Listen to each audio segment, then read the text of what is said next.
That news was brought to you by ACS Manufacturing Corporation, ISO certified world-class quality. ACS. Mula sa #1 Smart Dishwashing Paste. Ang galing-galing mo!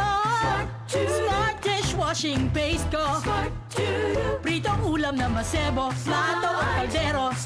Tanggaling for everyday. Ganyan pag Smart ang dishwashing paste. May double tanggaling formula. Tanggal galing ang sebo at bakterya. Bahid para walang bahid, linis fantastic sa metal at plastic. #1 ko to! Tanggaling-galing mo! Smart dishwashing paste. Heavy duty linis bawat pahid. Smart Dishwashing Paste, manufactured by ACS Manufacturing Corporation, ISO certified world-class quality. ACS.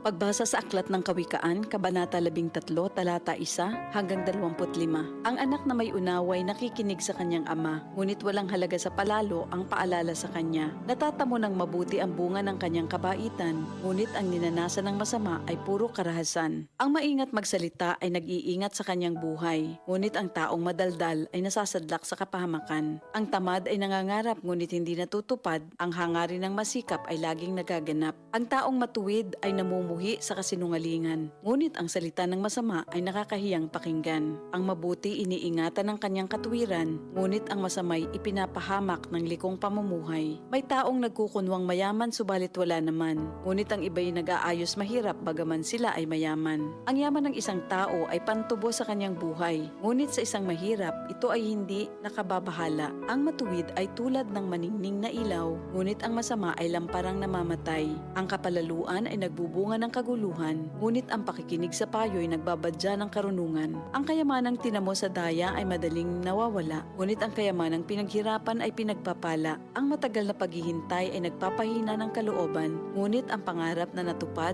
ay may dulot na kasiyahan. Ang nagwawalang bahala sa payo ay hahantong sa sariling kapahamakan, ngunit ang nagpapahalaga sa utos ay gagantimpalaan. Ang mga turo ng matalino ay bukal ng buhay. Ito ay maglalayo sa bitag ng kamatayan. Ang katalinuhan ay umaani ng paggalang, ngunit ang kataksilan ay naghahatid sa kapahamakan. Ang katalinuhan ng isang tao ay nakikita sa kanyang gawa. Sa kilos ay nakikilala ang taong walang unawa. Ang masamang tagapagbalita ay lumilikha ng kaguluhan, ngunit ang mabuting tagapamagitan ay lumulutas ng alitan. Kahihiyan ng kasasadlakan ng hindi nakikinig sa saway, ngunit ang tumatanggap ng payo ay mag-aani ng karangalan. Ang pangarap na natupad ay may dulot na ligaya, ngunit ayaw iwan ng masama ang kasamaan niya. Ang nakikisama sa may unawa ay magiging matalino, ngunit ang kasama ng mangmang ay masusuong sa gulo. Ang hinaharap ng masama ay kahirapan sa buhay, ngunit sagana ang pagpapalang sa matuwid ay naghihintay. Ang matuwid ay nag-iiwan ng pamana hanggang sa kaapu-apuhan, at sa matuwid na uuwi ang naipon ng isang makasalanan. Ang bukid ng mahihirap may pangakong kasaganaan, ngunit ito'y nasasayang dahil sa kawalan ng katarungan. Mapagmahal na magulang, anak ay dinidisiplina. Anak na di napapalo, di mahal ng magulang. Ang matuwid ay sagana sa lahat ng kailangan, ngunit ang masama ay palagi namang nagkukulang. Ito ang salita ng Diyos.